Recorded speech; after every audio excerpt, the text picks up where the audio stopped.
Wala naman detalye. Ang binibigay natin 130. So ang kulang natin for next year is 77. Well, just to be clear, yung pino-point out ng advocates and Dr. Dancy sa one of those is yung shortage ng indirect contributions, no? Ang sa akin, but then the question will always be, where will you get the funds? Ito na nga yung funds. So I'm talking about the funding side. They're talking about what the law requires that you fund. The law requires that you fund these indirect contributors. Talagang tama yung numbers nila, kulang yan. I'm talking about may fund na nga eh. May fund na earmark, certified by BIR. Ibigay na lang. So I'm just saying that at the very, very least, because I honor the chairman's commitment to fix this over the next 3 years. Kaya lang, Mr. Chairman, 2 years ka na lang dito, hindi ka na senador. So paano tayo sa pangatlong taon? Kaya 2 years. Kaya 2 years. But yun sa akin naman, na show of good faith, buuin naman ng Senado. Yung syntax kasi, this is not an unfunded law. This is the money has been collected. The money is sitting in some other department. Yeah. And I will let Senator Alan go into that. Nasaan ba? Nasa DPWH ba? Nalunod ba yun sa flood control? The money is there. It's collected. So it's our job to make sure that i-deliver yan sa PhilHealth. Yun lang naman kasi I cannot be complicit to this disappearance of these funds that have been collected, BIR certified. And maybe for the people who are watching us, Senator Pia, we can explain why. Kasi kung every year, mag-argue pa tayo between what's urgent, what's important, and what's in FAD, mahirap. That's why nga nilagay sa batas yung earmarking. Because we know, sundin nyo lang yung earmarking, magkakaroon ng sufficient fund because we know pag healthy ang citizenry, productive. Especially if you start sa primary health. Pero kung hindi healthy ang citizenry, kahit anong gawa mo ng airport, tourism, kahit, di ba, that's why nga EDCOM goes into stunting eh. Dahil nga, hindi lang naman yung tinuturo mo. Kamusta ang physical, emotional, mental na kalagayan ng bata pagpasok sa school. So, well taken yung interjection, but yun nga, yung sa akin naman ang point of view ko simple lang, no? How much ang kailangan talaga ng PhilHealth to be able to deliver the no billing kasi ang dami ng stress ng Pinoy eh. And yun nga, di ba, I sorry kung sino mismo nagsabi nito but we'll follow kung sino yung quote. Di ba yung sinasabing hanggang sa upper middle class eh, you're one illness away from poverty eh. At talagang hindi mo malalaman kung saan kukunin mga ito, no? So, Mr. President, mga vulnerable sectors. I might forget lang, no? Because nga yung I'm speaking actually, Senator Joel and I are speaking for the whole 9-person minority. I haven't been in touch with Senator Bato, but katulad ng Mindanao Railway, every hearing binabanggit niya eh. So I'm doing my part to express his wishes. Alam ko na expropriate na yata yung lupa niya dun. Yeah. If I'm not mistaken. Yung bahay na Bato, tatamaan ng ng bahay ni Bato, hindi bahay ng na Bato. Bahay ni Bato tatamaan ng railway which he gladly gave up for as long as matuloy yung project. So sa tanong naman ni Senator Robin, no, about I think some of the letters were sent to the subcommittee chairperson, Senator Pia. So I see it reflected naman just for the record, no. So may additional 100 million tama sa National Commission on Indigenous People. Actually until 10 o'clock nag-uusap pa ho kami ni Senator Pia, but I'll let Senator Pia answer that. And I will warn everyone, I am not as calm as the chairman when it comes to this topic because as I said during the defense of the budget, and I think all our colleagues can attest that in the 7 years that I've handled the budget, I follow our protocols. I'm very consistent. We give every agency the opportunity to make their appeals during the hearing or briefing. We give them a deadline so that we can include if they are able to comply and if they're able to satisfy the requirements, we include it in the committee report that we submit to the chairperson. May sulat na pinadala. Wala naman detalye. 200 million for mapping and cadastral survey and mapping. 200 million. Something like that. I always ask the agency to justify. Malay ko ba kung magkano magpamapping? Malay ko ba kung isang engineer lang gagawa nun? Malay ko ba kung mag-hire sila ng isang construction firm to handle that? And remember, with all the anomalies going on, we have to be careful. And I have colleagues, I don't know if they want to be mentioned, that they told me na ang daming kalokohan dyan. So it's my job to protect what we are endorsing. So yun lang naman hinihingi ko. Kailan ko natanggap yung breakdown ng 200 million? Kagabi, anong oras? Ngayon, this morning. Tapos magagalit sa akin ang colleague natin. It is my job to present to you a budget that I have been able to justify, that I have been able to vet. Now, what is the utilization rate? Common yan. Ask anyone here who has chaired a committee, tatanungin ka ng chairman, what is the utilization rate? Yung budget nila last year, 9 million, 6 million. Ang utilization ng unang sinabi sa amin, 50% of 6 million. Tapos humingi sila sa NEP at binigyan sila ng 93 million. From 6, nag-jump sa 93. Oh, ang ganda naman nun, di ba? Hindi naman sila humingi ng mas marami. So dito sila ngayon humihingi. No problem, that is our job. Pero i-justify nyo naman sa akin ng maayos.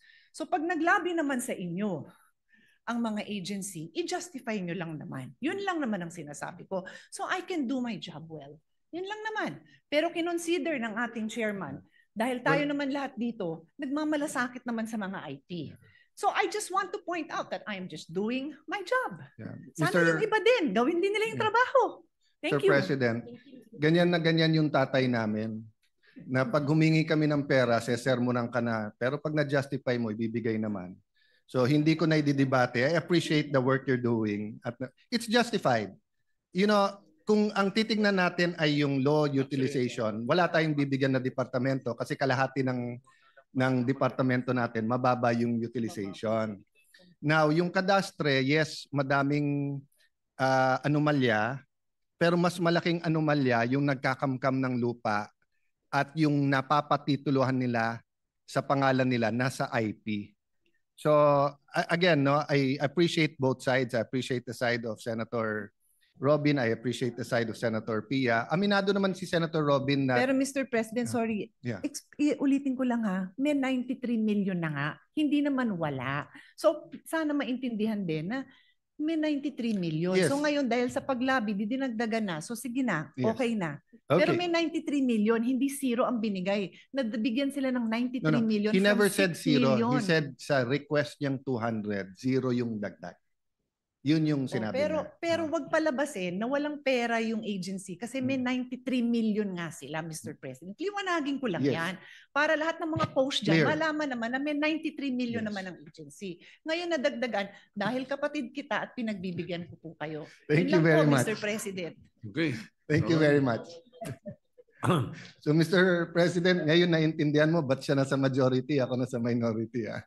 Joke yun, Mr. President ha. Alam ng lahat, hindi ko yan pinagbibigyan dahil kapatid ko, kabaliktaran pa nga ang mangyayari. Pinagbibigyan ko dahil mahal po natin ang mga indigenous people.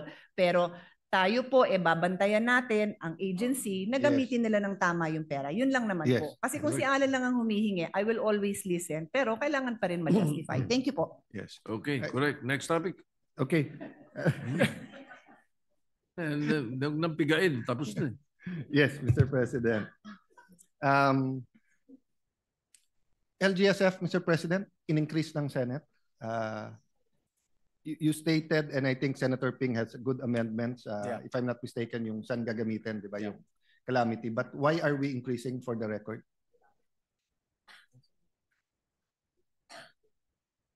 That's a local government support fund for the record. So we increased by 17 billion ba? Tama po ba? Kulang ho yung exact number. Just for the record, magkano siya sa NEP at magkano siya sa Senate version?